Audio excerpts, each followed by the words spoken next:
Hola, ¿qué tal? Bienvenidos a este nuevo programa de Diálogos en Bioética. En esta ocasión vamos a hablar de un tema muy interesante que tiene que ver con la zoética y la ecoética.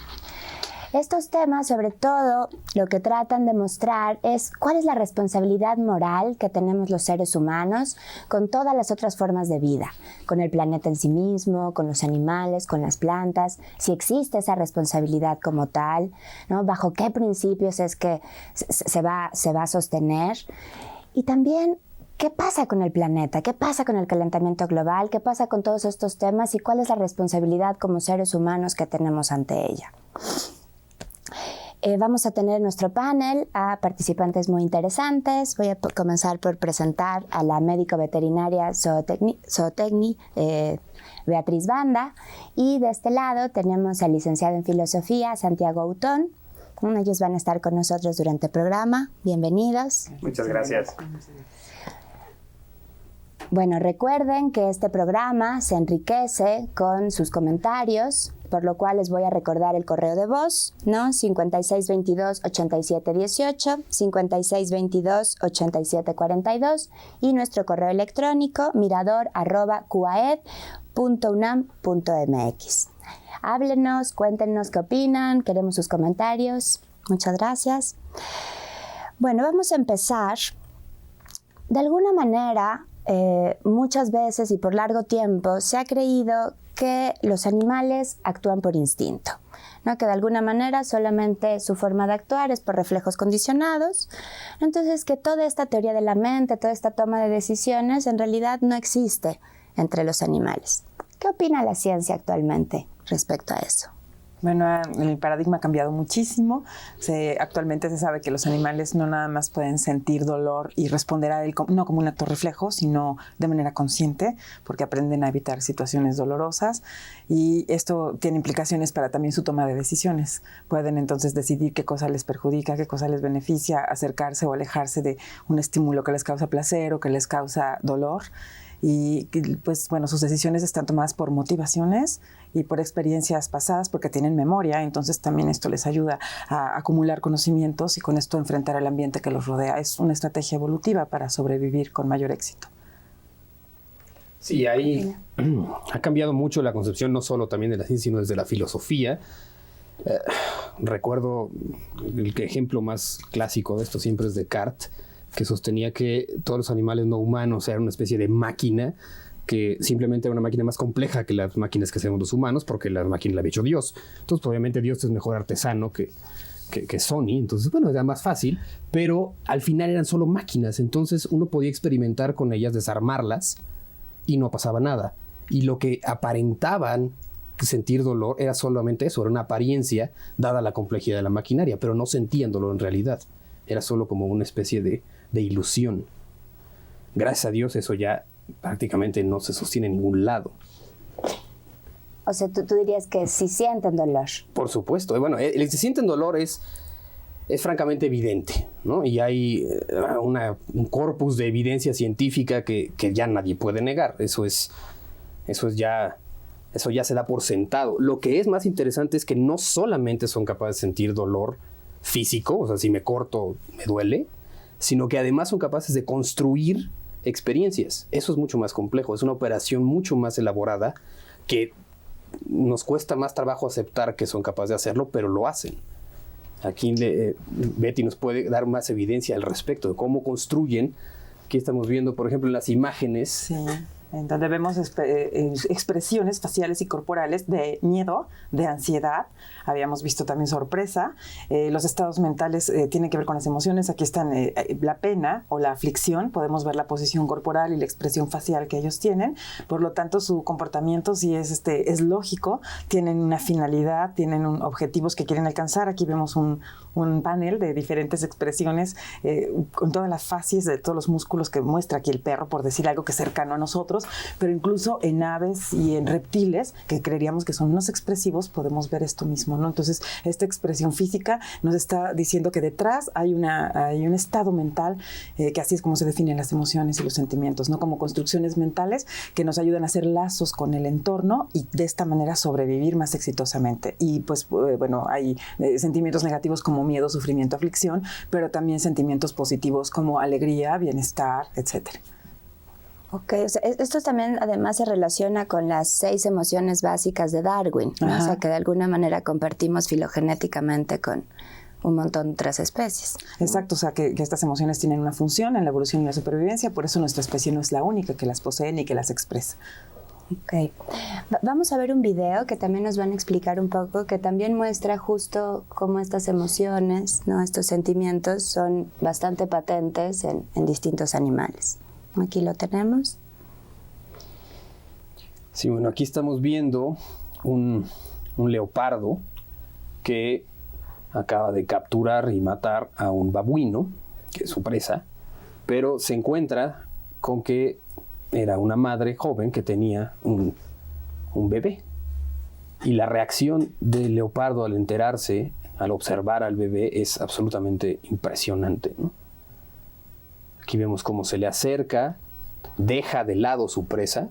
Aquí vemos olvida el hambre por recoger a este pequeño. Se acerca a unas hienas a buscar también, obviamente, la comida, y en vez de huir y dejar a su suerte al bebé babuino, lo sube a un árbol y lo protege. Es un ejemplo impresionante de cómo es una operación mental mucho más compleja que un mero instinto de tengo hambre, ¿cómo? Aquí tengo hambre sí, pero hay otras cosas que me van a importar más. Y la construcción mental para tomar esa decisión está mostrando una capacidad mucho mayor de la que uno, sin detenerse a pensar, les concedería. Sí, igualmente vemos también capacidades como de empatía, que pensamos que son propias de los seres humanos, y es inexplicable, como Santiago ha subrayado, que deje una necesidad vital básica, que es su alimento, y ese objetivo lo deje de lado por tener una conducta que parece como compasiva o altruista hacia otra cría de otra especie que no solamente no es la suya, sino es una especie que es su presa. Entonces, bueno, esto también hace que nos bajemos de nuestro trono, que creemos que no somos los únicos que sentimos y que somos los únicos que tenemos conductas empáticas o morales, ¿no? O sea, de alguna manera ellos también tienen esta capacidad de darse cuenta de estas cosas, ¿no? Y es un video realmente muy impactante, muy hermoso. Sí, de verdad que, o sea, sí hay como una cierta conducta compasiva, ¿no? Sí. O sea, se preocupa por el otro. Y ¿no? dejando una prioridad básica, o sea, nuestra especie no es la única que puede hacer esto. Y lo aleja de las hienas, que al final también se lo hubieran comido, ¿no? Ajá. Claro. O sea, ¿tú pensarías que si hay un cierto nivel en que quizá ese guepardo tiene una mayor compasión que la hiena? No, en este caso específico, pareciera que sí, no estoy seguro porque no podemos ver qué hubiera pasado si lo deja, entonces como certeza no podemos tener, pero pareciera que sí, porque las hienas se acercan como para ver que, y de hecho las hienas se comen a la babuina, eso ya no sale en el video, pero eso es lo que ocurre, pero la leopardo lo cuida y lo lame incluso, lo protege, lo sube al árbol, se asegura de que esté bien, de la manera que sabe y que lo haría con su propia cría. Claro, hay una conducta maternal incluso, sí. ¿no? De cuidado. De acuerdo.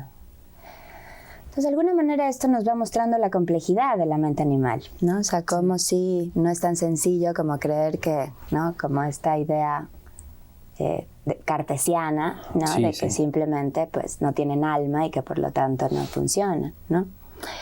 Hay otro video que también nos habla de la complejidad animal. ¿Nos podrías dar una introducción al respecto? Sí, este es un video sobre un gorila que se llama Michael, que a los 3 años y medio más o menos fue rescatado y llevado a un refugio donde vivía Coco, que es bastante famosa porque es como la chimpancé que todo el mundo reconoce porque fue como la estrella del lenguaje de señas. Y entonces llegó a vivir con él y ella y los investigadores le enseñaron también este mismo lenguaje de señas.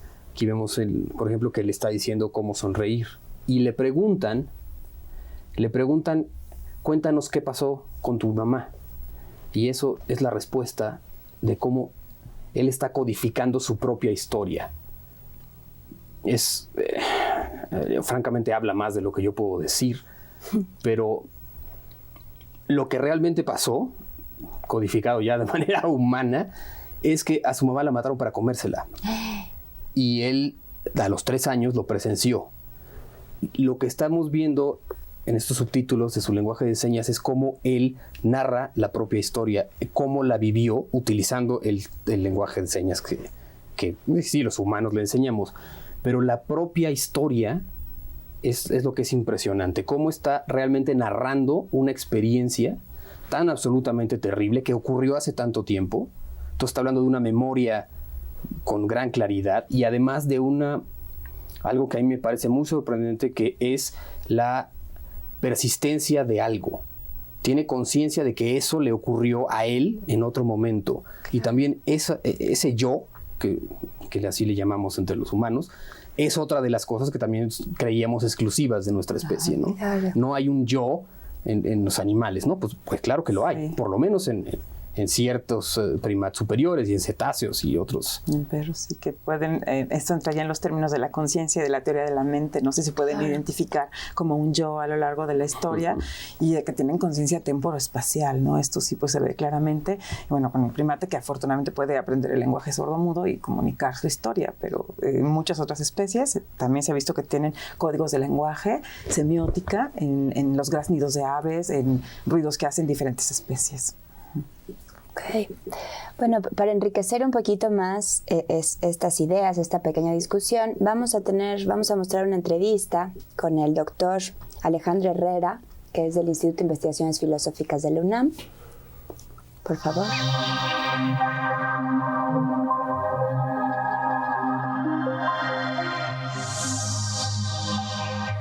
Se dice que los animales no tienen pensamiento, que no piensan, y esto se debe a la influencia del filósofo, matemático y científico francés René Descartes, quien sostenía que si no hay lenguaje no hay pensamiento.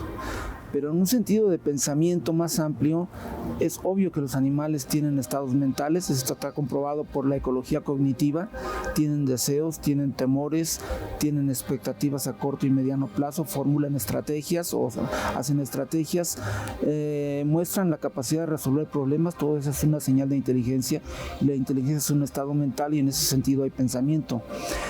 Los filósofos que sostienen que si no hay lenguaje no hay pensamiento parten de una noción muy estrecha del lenguaje, porque el lenguaje, si lo pensamos bien, es solo un sistema de comunicación entre los seres humanos, a eso llamamos lenguaje, que usamos la lengua. Pero muchos animales que no tienen lengua, no por ello carecen de sistemas de comunicación entre sí. El lenguaje es solo un sistema de comunicación de información.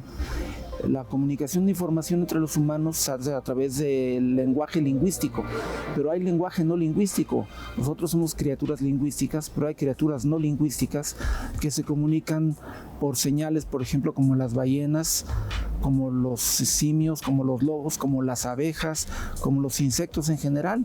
Entonces, donde hay capacidad de comunicación y transmisión de información, y entonces hay lenguaje en el sentido preciso en que un estudioso de la semiótica lo diría, hay intercambio de signos que tienen contenidos significativos, hay semántica en esa transmisión del lenguaje.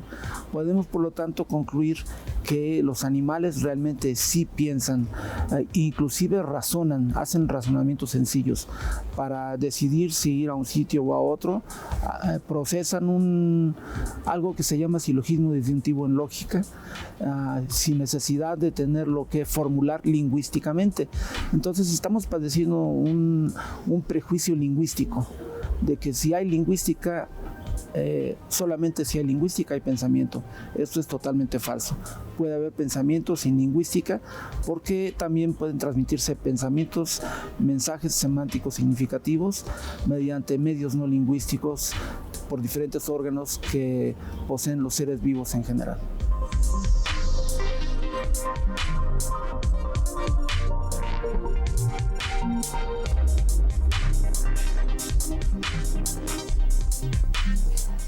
Bueno, con base en todas estas ideas, en todas estas evidencias científicas, ¿no? De alguna manera empezamos a darnos cuenta que los animales pues tienen una rica vida mental, ¿no? Que de alguna manera, al parecer, tienen ciertos comportamientos altruistas, ciertos comportamientos empáticos, que se vinculan, que toman decisiones, que resuelven problemas, que tienen esta memoria espaciotemporal que hace que sean seres muy interesantes y organismos a los que quizás hemos estado demarcando de una manera errónea, ¿no?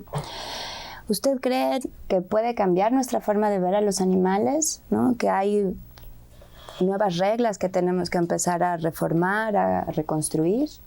Sí, tiene que cambiar, eso es innegable, pero no solamente tiene que cambiar, sino que ha cambiado mucho. Se ha recorrido. En estos temas uno suele ser muy pesimista porque lo que ve es que el estado de la cuestión es bastante negativa. Pero si analizamos un contexto un poquito más grande y vemos cómo estaba hace 100 años las cosas y cómo están ahora, unos cuantos pasos en la dirección correcta sí hemos dado. Sí hay cierto reconocimiento de estas ideas. La ciencia ha hecho un gran trabajo en mostrar cómo no son estas máquinas cartesianas, ¿no? Que yo puedo desarmar, como puedo desarmar mi teléfono, como puedo desarmar mi licuadora y no pasa nada. No es igual. Eso es algo que es cualitativamente diferente y por lo tanto merece un lugar diferente al de una máquina. Eso ya más o menos lo tenemos claro. El aceptar que son capaces de memoria, que son capaces de pensamiento, que son capaces de generar, de construir una propia experiencia, necesariamente tiene que cambiar mi manera de relacionarme con los animales no humanos. Si son seres que tienen esta vida, entonces deben tener ese lugar, ¿no? Debo yo de tratarlos como seres con vida, no como máquinas. Y ahí está toda la revolución ya desde el aspecto formal de la ética, que originalmente eran, pues los animales son un instrumento, son algo que me sirve a mí, desde ciertas tradiciones religiosas, por ejemplo, está la creación al servicio de la especie humana, para que yo haga y deshaga con la creación lo que yo más, que a mí más me convenga. Ahora ya no, ahora empezamos a pensar, por ejemplo, que dentro de la esfera de consideración moral, tengo que incluir animales no humanos. Sí, esto es, las implicaciones sería, las repercusiones éticas que todo esto que estamos comentando, un resumen, tendría, ¿no? Como bien dice Santiago, debería de hacernos cambiar no solo el pensamiento, sino la acción. Por desgracia, hemos construido un mundo en donde todo está al servicio del ser humano y donde los animales siguen siendo vistos como objeto, como propiedad. Aún nuestros animales de compañía, es mi perro, es mi gato, soy su dueño, lo vendo, lo tiro, lo saco a la calle, lo cruzo, lo castro, o sea, tomo siempre decisiones por él sin pensar los intereses que los animales puedan tener. Lo mismo pasa en la industria del alimento, donde los animales realmente viven una vida corta y una vida de infierno. O sea, los métodos de producción son sumamente crueles para los animales, están confinados, no pueden expresar su comportamiento, no pueden estar con sus crías, o sea, todo su comportamiento, sus deseos son abatidos.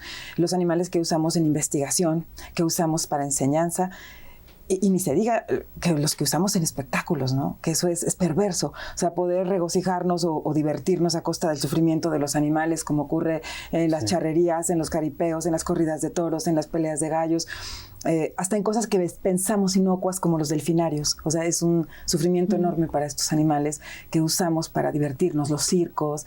En fin, si volteamos a ver, nuestras formas de relacionarnos con los animales no son éticamente correctas. Entonces, nuestro reto sería: ¿qué hacemos para cambiar estas formas? ¿O estamos dispuestos a cambiar las formas de relacionarnos?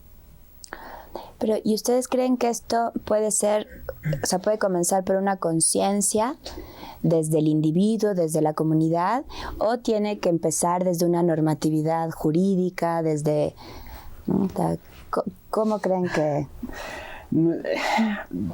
Tiene que empezar desde la sociedad civil. Yo no veo otra alternativa. No. La política en general reacciona a lo que la sociedad civil ya está demandando. No suele ser proactiva, sino más bien reactiva.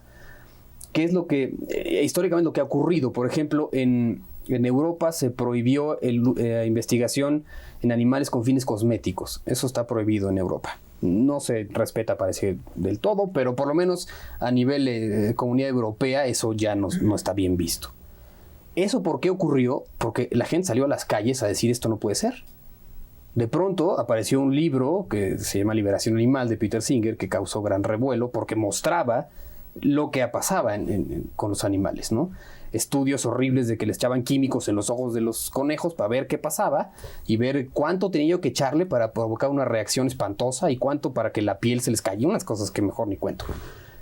La gente salió a la calle diciendo, esto acá para industria cosmética es irrelevante, no, lo que estoy pagando por lo que estoy obteniendo no se corresponde. Entonces, ¿qué pasó? Ante eso se cambió la legislación. Poco a poco tiene que ir así. Si la gente empieza a demandar que no comer huevo que sea en jaulas estas verticales horribles donde tienen a las gallinas en unos estados lamentables, no voy a comprar eso, voy a comprar solamente huevo que provenga de una granja donde tengan ciertas libertades, pues se va a tener que ajustar.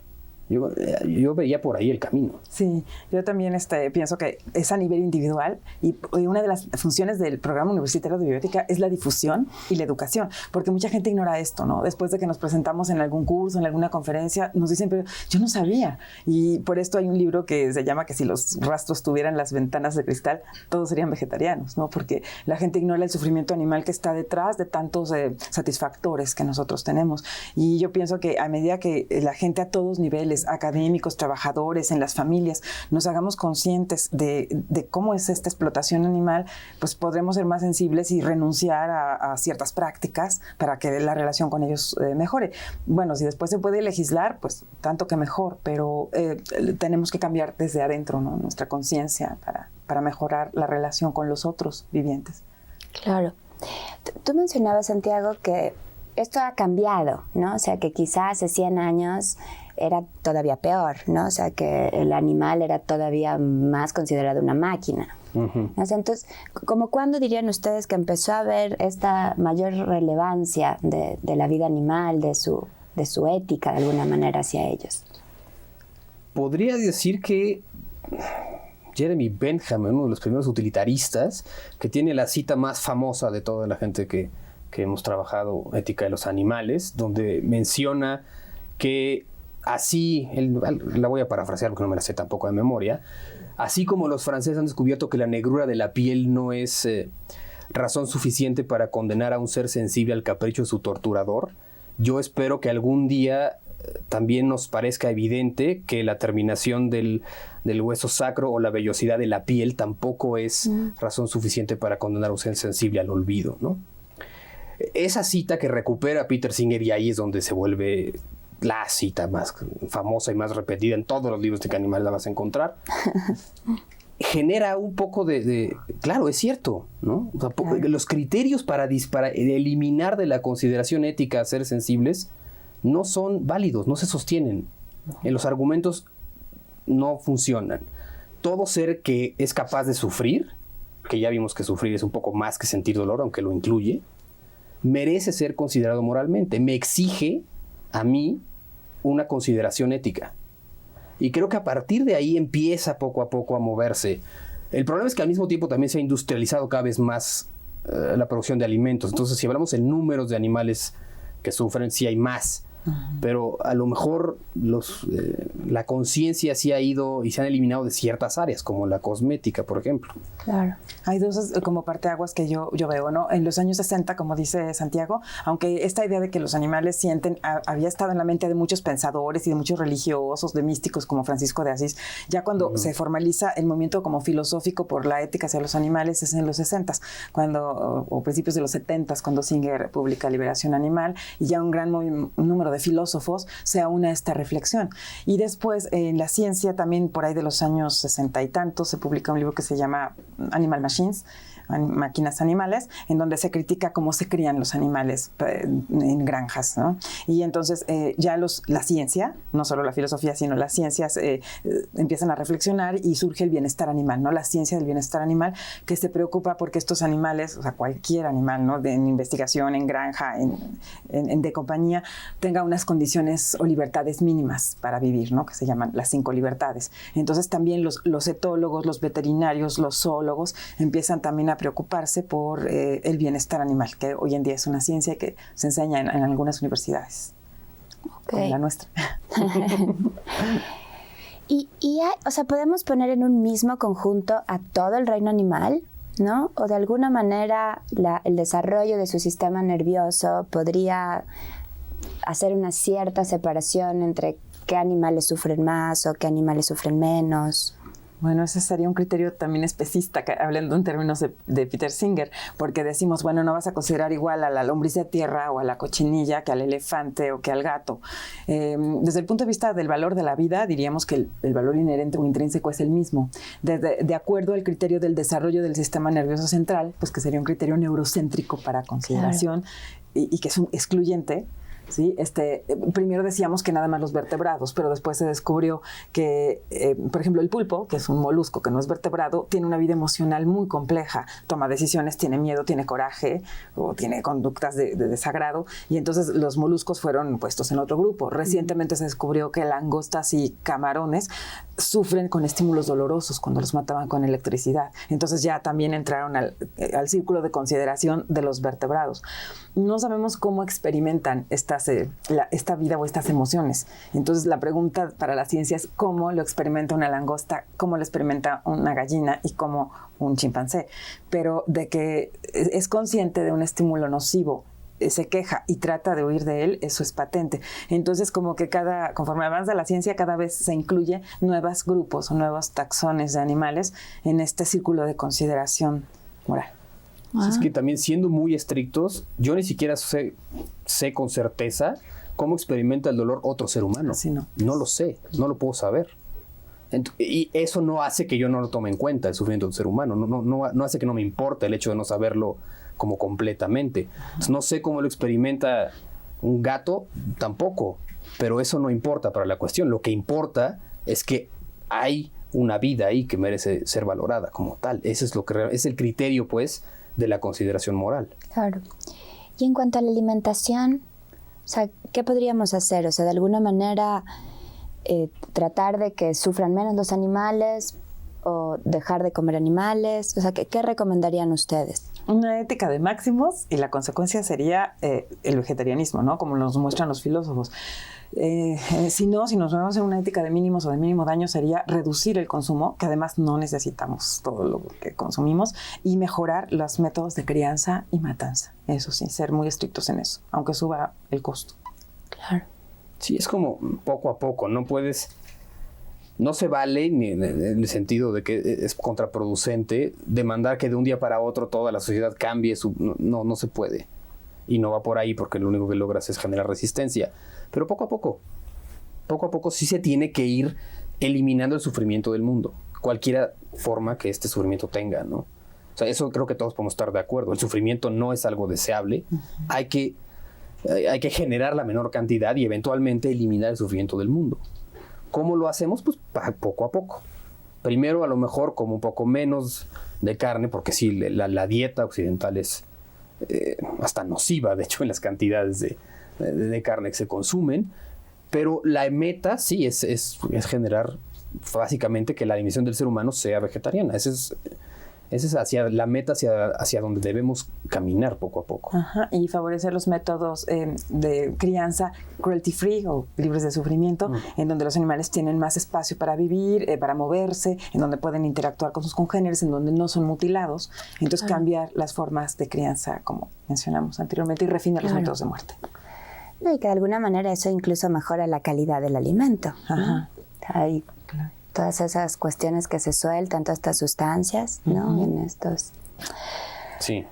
Bueno, muy bien, vamos a ir a una pausa. Les agradezco mucho que sigan con nosotros, ¿no? Recuerden que este programa es del Programa Universitario de Bioética, por lo que si quieren checar nuestra página es bioetica.unam.mx.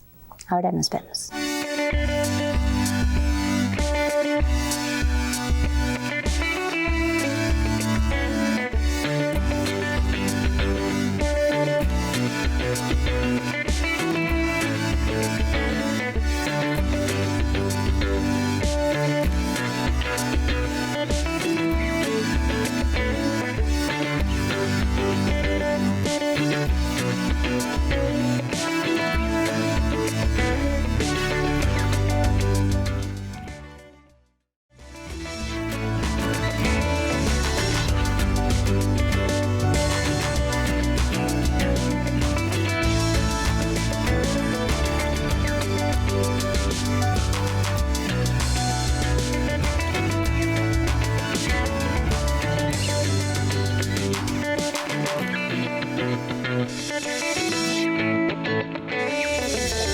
Muchas gracias por seguir con nosotros. Recuerden nuestro correo de voz, ¿no? 5622-8718, 5622-8742. Nuestro correo electrónico mirador@cuaed.unam.mx, y también recuerden la página del Programa Universitario de Bioética, bioética.unam.mx. Bueno, vamos a continuar con este interesante tema. Ahora vamos a dar un pequeño giro y ya no solo nos vamos a referir a los animales, sino también a los ecosistemas, a las plantas, a todas esas otras formas de vida con las que seguimos interactuando en las sociedades humanas. Este tema se llama ecoética. Me gustaría que me hablaran un poquito al respecto. Bueno, es un poco una extensión de lo mismo, ¿no? Normalmente se estudia como dos cosas separadas, pero yo creo que vale la pena pensarlo en una sola esfera, ¿no? ¿Qué es lo que yo debo considerar moralmente? Habíamos dicho, por ejemplo, que un criterio es el sufrimiento. Si es aquello que sufre, bueno, tengo estos. Dentro de mi conjunto puedo meter a estos seres, ¿no? Pero a lo mejor genero sufrimiento destruyendo también el hábitat donde vivimos y donde viven. A lo mejor también eso es algo que merece consideración moral. Y ahí es donde empieza a entrar la ética del medio ambiente, o la ecoética, o ética ambiental, o como tiene muchos nombres, eso no importa. ¿Qué es lo que pasa? Que descubrimos que la actividad humana, la agencia de nuestra especie, tiene efectos en el medio ambiente. No podemos ya negarnos a la idea de que alteramos el planeta entero con la actividad industrial, por ejemplo. No solo, pero principalmente la actividad industrial. Y entonces, esa injerencia involucra necesariamente una responsabilidad. Todo acto libre involucra responsabilidad, no se entiende separado.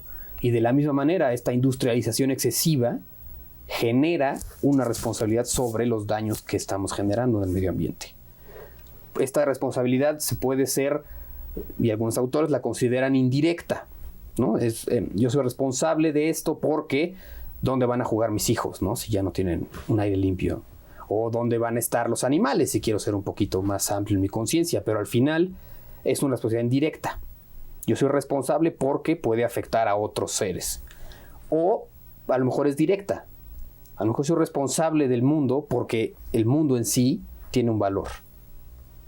Son dos maneras de aproximarse a la ética ambiental. Las dos han dado bastantes frutos. Yo sí creo que el planeta en sí, yo me inclinaría más hacia un biocentrismo. La vida entera tiene un valor, no solo la vida consciente o la vida animal, sino los sistemas en sí tienen un valor. Esta red de interconexiones que se generan entre las especies y el aire y el agua tiene un valor, tiene belleza, por ejemplo. Y desde la belleza también podemos encontrar un valor. Pero todo eso, ¿qué implica? Implica una responsabilidad moral. Implica que yo considere mi actuar en términos de bien y mal cuando tomo decisiones en mi vida diaria. Decisiones en mis hábitos de consumo, en mis hábitos de utilización de las cosas a mi alrededor. Sí, y lo que dice Santiago tiene, o sea, en el fondo subyace esta idea antropocéntrica de que todo está en el mundo puesto para nosotros, para los humanos, que esta tierra es nuestra, y otra vez, como hicimos con los animales, también hacemos con las plantas, los ecosistemas y el ambiente. Yo soy el dueño, yo soy el rey, y lo demás tiene un valor instrumental. Y lo demás lo considero valioso en función de cuánto dinero me deja, cuánto cuesta, qué tanto le puedo sacar. Aquí pongo un campo de golf, allá pongo un centro comercial, etcétera, ¿no? Entonces, y no nada más no me detengo a ver los intereses que la naturaleza tenga, sea uno consciente de sus intereses, o sea, de seguir perseverando en el ser, sino además de que también esta tierra le pertenece a los otros vivientes, a las plantas, a los animales. O sea, no solamente, la tierra es nuestra casa y el agua es de los humanos, no.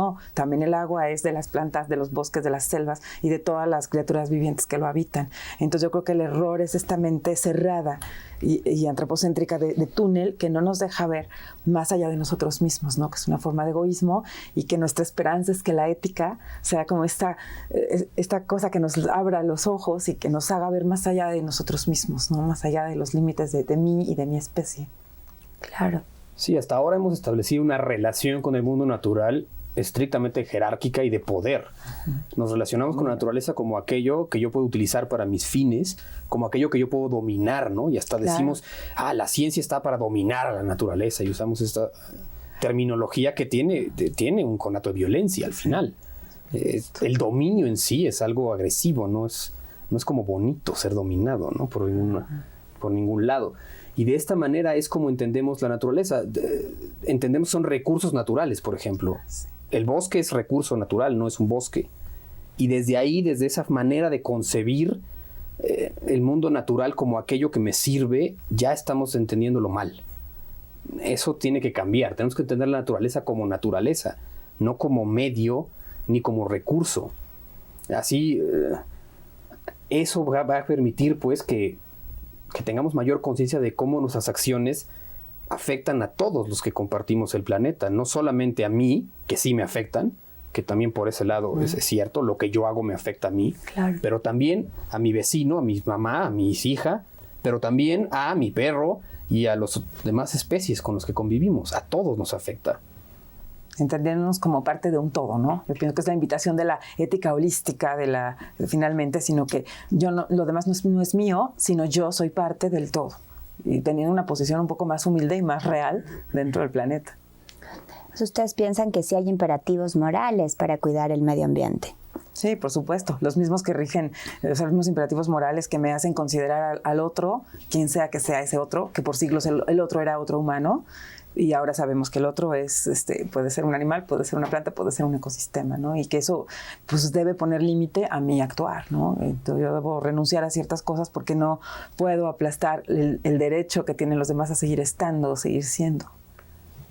Sí, si pensamos, por ejemplo, que una nación tiene derecho sobre otra porque es más poderosa, todos nos escandalizamos. Pero sin embargo, cuando yo digo, yo soy más poderoso, entonces tengo derechos por encima del tigre porque yo lo puedo matar con mi rifle, todo el mundo dice, claro. Y yo tengo derechos sobre los bosques y derechos sobre el agua porque tengo la capacidad técnica para dominarlo, como que pareciera que eso es lo normal. Y debería escandalizarnos de la misma manera. El ser capaz de hacer algo no lo vuelve bueno. No porque puedo hacer algo, lo debo hacer. Hay que preguntarse más allá de solo las capacidades, sino pensar qué tipo de mundo es donde queremos vivir y qué tipo de universo en realidad es donde queremos movernos. Y en función de eso actuar. No en función de lo que puedo, sino lo que debo hacer, ¿no?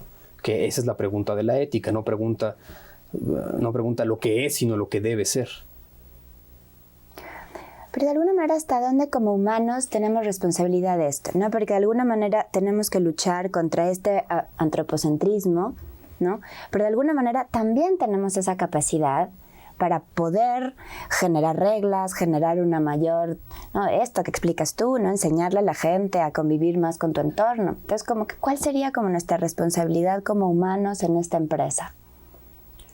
Pues parte, yo creo, desde la ética, ¿no? De esta reflexión que dice Santiago, que es lo que me debería poner límites en mi actuar, porque somos una especie que yo considero, así en mi lenguaje darwiniano diría que somos como los superdepredadores. Prácticamente podemos hacer todo porque tenemos la técnica suficiente para hacer cambios tanto destructivos como de cualquier otro tipo que creemos que es en bien de la humanidad, que habría que preguntarnos de cuál humanidad y de a cuántos en realidad beneficiaríamos, ¿sí? Entonces las preguntas tienen también implicaciones sociales más profundas y digo, como Santiago muy bien apuntó, el que yo tenga poder de transformación no me da la autoridad para entonces hacer lo que sea. Al contrario, si yo soy un ser que decimos racional, debería ser, o sea, nuestra responsabilidad es mayor sobre la vida de los demás. Entonces también la ética es un llamado a la responsabilidad de qué podemos hacer con toda esta ciencia y técnica, usarla para el bien de todos, no solo para el bien de la humanidad, sino para hacer un planeta más justo.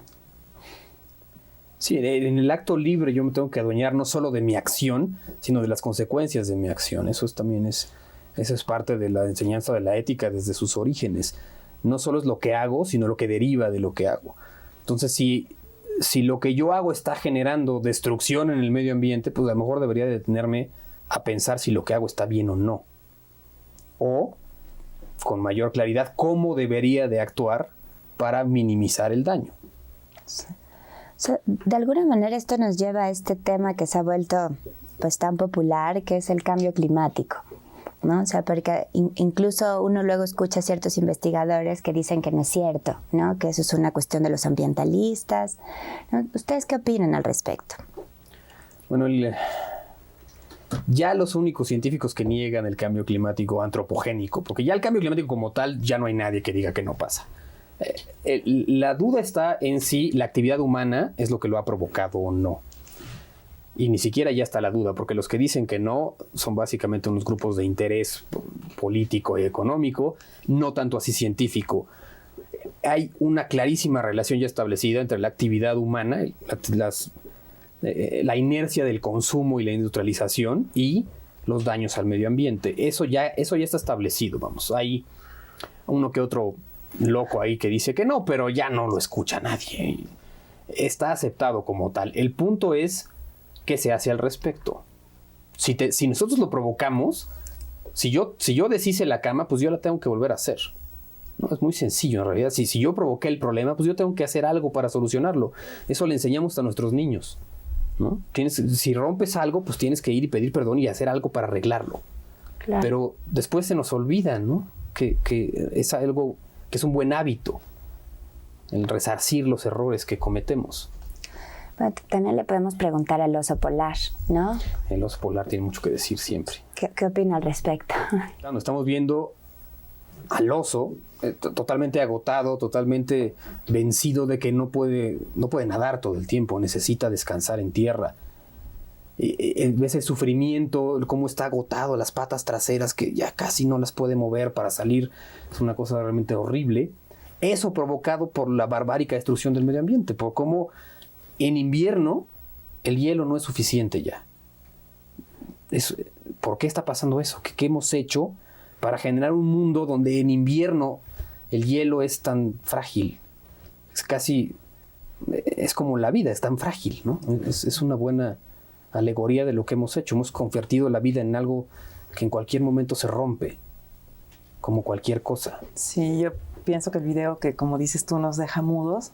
Una imagen dice más que todos los discursos que podamos decir. Es una de las tantas evidencias de que sí hay un aumento en la temperatura en el globo terráqueo, pero así como también es el aumento de temperatura, también es la desertificación, también es la extinción de muchas plantas, el medio de vida de muchos animales que a ciertas temperaturas no pueden sobrevivir, que ya no tienen casas, ¿no? Entonces, por esto a veces decimos, ¿estos animales dónde van a vivir? A veces los zoológicos, contra los que hay muchas críticas, la defensa sería, es que el zoológico es como el arca de Noé o el último reducto donde muchas especies que les arrebatamos su hábitat pueden sobrevivir, ¿no? Entonces, estamos a veces muy contentos con nuestros aparatos eléctricos y nuestras luces sin pensar que eso está incidiendo en que muchos animales puedan seguir teniendo su casa, su hábitat, puedan reproducirse, y es realmente, como dice Santiago, con ganas de ir a ayudar al oso, de ver que ya no puede nadar más, ¿no? Y por eso, pues no sé, es un llamado a nuestra conciencia y a nuestra sensibilidad de cambiar el rumbo, de que lo que estamos haciendo no podemos seguir, el planeta no aguanta este ritmo de vida.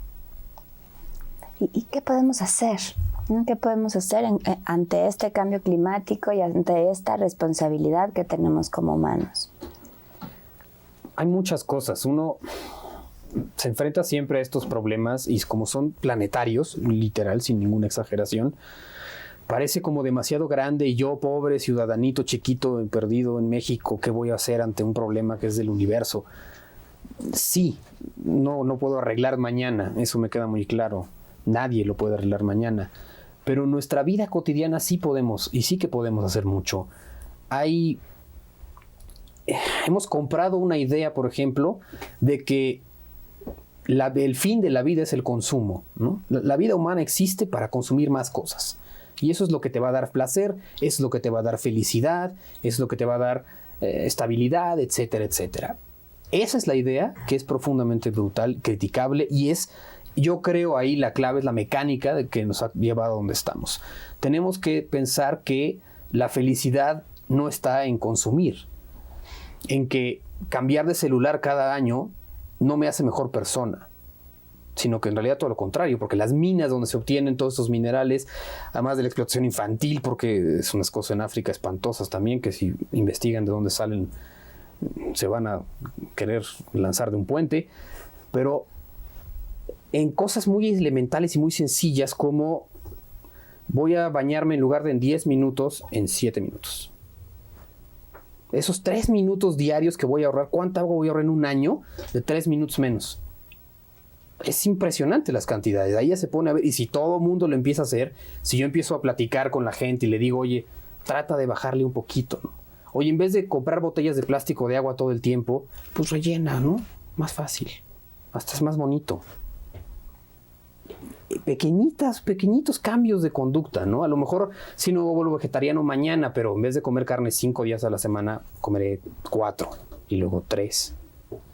Y entonces, poco a poco, y si tomamos, ya lo extendemos a un año esos cambios de actitud, realmente sí hay resultados. ¿Tú qué nos recomendarías, Beatriz? Sí, lo mismo, hacer conciencia, educar a nuestro alrededor, a la gente que no tiene la información, para que cada quien dentro de su vida incorpore alguno de los pequeños cambios. Cuando seamos responsables con nuestros animales de compañía, cuando seamos responsables en los productos animales que consumimos, cuando estemos trabajando con animales vivos en clase también. Sí, ¿no? Un ejemplo muy claro es, mientras haya perros en la calle que necesitan casa, ¿quién compra un perro? Sí. ¿Por qué comprar un perro cuando hay tantos que necesitan un hogar? A mí me parece que es irracional, cada quien tomará sus decisiones, pero por ejemplo eso me parece muy claro. Cualquier persona que quiera un perro, en vez de ir a comprarlo, pues que vea. Hay una enorme cantidad de todas las razas, todos los tamaños, todo lo que uno quiera, que están desesperados buscando un hogar, porque eso es una especie que sobrevive en su relación con el ser humano. Así evolucionó, así se creó, así funciona. Y esos pequeños cambios creo que son lo que nos va a ayudar a todos. Uh-huh. O sea, porque además estos cambios sería bueno comenzarlos desde muy tempranas edades, ¿no? O sea, que de alguna manera también en las escuelas hubiera una mayor importancia a estas cuestiones, ¿no? O sea, porque es eso, aprenderte a bañar cortito, pues uno lo puede aplicar desde que son muy chiquitos, que le estás creando hábitos, ¿no? O sea, porque también el problema es que este calentamiento global, este cambio climático, pues sí está aunado también a una cuestión consumista, ¿no? A esta manera que tenemos los seres humanos, que hemos construido este capitalismo extremo en el que pues justo queremos una nueva botella de agua todos los días, ¿no? Queremos cambiar nuestro guardarropa cada temporada, ¿no? Y cómo esto de alguna manera pues es generar más basura, ¿no? Y que esto, pues como bien nos dicen ustedes, está contribuyendo muy nocivamente a nuestro planeta, ¿no? Aquí estamos viendo algunas estadísticas. Sí, esas son las proyecciones que hay de cómo va a aumentar la temperatura. La que está arriba es si todo el mundo toma conciencia y empezamos a cambiar nuestros hábitos de vida y todos nos portamos muy bien, va a cambiar a como la de arriba. La de abajo es si seguimos la línea en la que estamos, que no sé si se ve bien la escala, pero se prevé que un aumento de 3 grados ya sea catastrófico. La gráfica de abajo llega hasta el 11. Eso sí es apocalíptico en el sentido literal de la palabra. Nos vamos a chicharrar. Sí, estos son los daños que ya hoy se pueden atribuir al cambio climático. Pérdidas en agua, en agricultura, las pescas, todos sabemos que ya no hay peces, ya se acabaron. Todos los lugares de pesca están sobreexplotados. ¿A dónde vamos con eso, no? Eso evidentemente no nos va a llevar a nada bueno. Y si eso no nos va a llevar a nada bueno, y ya lo sabemos, ya tenemos la evidencia, ya tenemos el conocimiento científico, pues lo que resta es la actitud, lo que resta es la ética, que tengamos la conciencia y tengamos el valor y la responsabilidad para actuar en concordancia. Claro. Beatriz, un último comentario para cerrar. Bueno, un llamado a la reflexión, pensar que mientras mejor informados estemos, mejores decisiones podemos tomar. Y yo también, bueno, quiero apelar a la ética, porque yo creo que es lo que, como muchos filósofos han dicho, solo ella nos puede salvar, haciendo que nuestra conciencia pase a la acción. O sea, primero yo ser consciente y después poder salir de mi egoísmo para dejar de hacer lo que hago y hacer lo que debo hacer, como dice Santiago, ¿no? Pensar que no los fines justifican los medios, porque aunque nuestros fines humanos sean muy buenos, aumentar el bienestar y la riqueza y lo que sea, pero los medios que usamos para obtener estos fines satisfactores son los que la ética nos está cuestionando constantemente. Entonces, inventar nuevas formas más éticas de relacionarnos con nuestro mundo, con nuestro planeta, que es nuestra casa, la casa de todos, de nuestros hermanos y plantas animales, ¿no? Ok. Santiago, un pequeño comentario final. Pues creo que ya hemos dicho lo que se tiene que hacer. Lo que hay que hacer es actuar. Es que eso es lo que falta. La información ahí está. Cualquiera la puede acceder, está a la vista. Hay que hacer un énfasis educativo, por supuesto que hay que hacerlo, urge hacerlo. Es mucho más fácil generar buenos hábitos que cambiar malos hábitos. Entonces, claro, hay que pensar que las nuevas generaciones sean mejores que las que tenemos ahorita. Sí, eso es lo que todos esperamos y ojalá lográramos un mejor mundo. Bueno, pues les agradezco muchísimo que hayan estado aquí con nosotros. Y bueno, para finalizar este programa, vamos a pasarles una entrevista con la doctora María Teresa de la Garza, una académica de la Facultad de Filosofía y Letras, que de alguna manera va a cerrar con esta pequeña transmisión de conocimiento. Les agradecemos mucho su presencia, sus comentarios y recuerden que nos falta un programa más que es Ética y Genética. Hasta la próxima. Muchas gracias. Bueno, la ética ambiental va adquiriendo fuerza cada vez más debido a que ya para nadie es desconocido el impacto de la acción humana sobre la naturaleza. Si escarbamos un poquito desde la perspectiva filosófica a los orígenes de esta situación, nos damos cuenta que hay un modelo de racionalidad que se inicia desde muy atrás, pero que cobra fuerza en la edad moderna. Y este modelo de racionalidad es un modelo de dominio y de control. O sea, la razón que controla y domina a lo otro, a todo lo que le rodea. Este dominio se va primero, claro, sobre el mundo natural, pero después también sobre los otros hombres. Este modelo es el que está detrás de las conquistas, las dominaciones y hasta la exterminación de otros seres humanos. Y ese modelo, actuando sobre la naturaleza, la considera como lo otro a ser dominado, depredado, conquistado para el servicio del hombre. De alguna manera tiene que ver con la centralidad del antropocentrismo o de una razón que es todopoderosa, omnipotente, frente a todo el mundo real. Creo que esto es algo sobre lo que debemos reflexionar para cambiar ese modelo dominador y controlador por un modelo en donde la naturaleza sea lo otro con lo que tenemos que convivir, sea una relación fraternal y no una relación de control, dominio y depredación. Se ha olvidado la naturaleza en sus propios fines y se piensa que los fines del hombre son los que deben ser impuestos al mundo natural, a todo el mundo natural, pero especialmente a los animales no humanos. Estas reflexiones pueden ayudarnos para tratar de encontrar un camino racional y moral distinto que nos permita vivir con la naturaleza, convivir con ella como parte de ella y a la vez que promovemos su desarrollo, promover nuestro propio bienestar. Esto es, yo creo, uno de los retos más fuertes que enfrenta la ética ambiental o ética del medio ambiente y es algo que debemos estar trabajando continuamente, tanto en el terreno de la reflexión filosófica como en el terreno de las políticas y de la educación. Si nosotros no cambiamos mediante un modelo educativo adecuado esta relación de dominio, vamos a seguir encontrando ese tipo de acción sobre la naturaleza.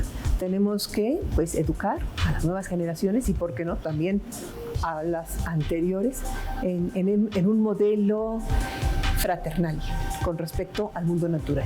Aquí siguiendo más la línea de San Francisco, la naturaleza fraternal. Y eso creo que también tiene que permear la política. Esto es también un reto que tenemos por delante. Lograr que las políticas ambientales respondan a las necesidades de preservación, y no solo preservación, sino promoción del mundo natural. Esto vemos que no es nada fácil porque hay intereses económicos, sobre todo en países que son los más contaminadores y los más depredadores, de preservar un estilo de vida que está encaminado a dejar una huella profunda en el mundo natural.